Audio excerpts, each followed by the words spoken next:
This is 5 on your side at 6. Focused on you. 3 teenagers are in custody after a worker was shot this morning outside of a St. Charles Cracker Barrel.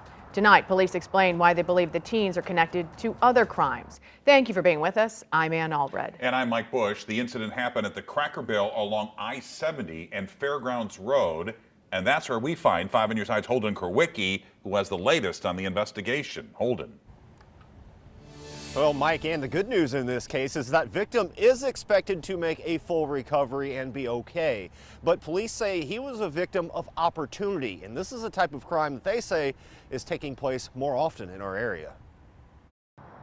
Despite an early morning shooting, it's like you take your chances no matter where you go nowadays. Ariel Cole wasn't detoured by what happened outside of this St. Charles Cracker Barrel before the doors opened for business. It's like nowhere is safe pretty much now in St. Louis, even St. Charles area. According to St. Charles police, a 52-year-old employee was warming up his car while taking out the trash when 3 teenage boys tried to steal it. People aren't just trying to steal cars anymore. When they're doing it or trying to break in cars or steal cars, they are more oftentimes than not armed with guns.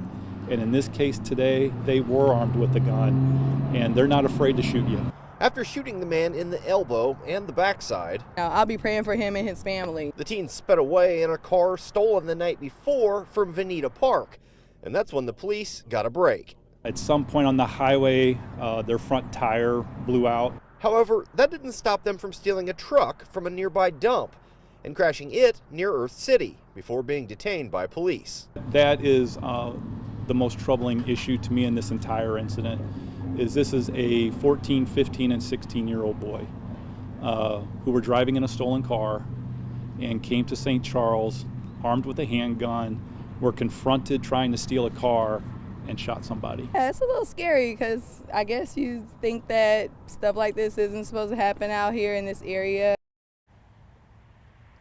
In addition to those 3 boys that were detained, 3 young female teens were also detained by police. However, they were released without any sort of charges because they don't believe they were actually in the car at the time of the shooting.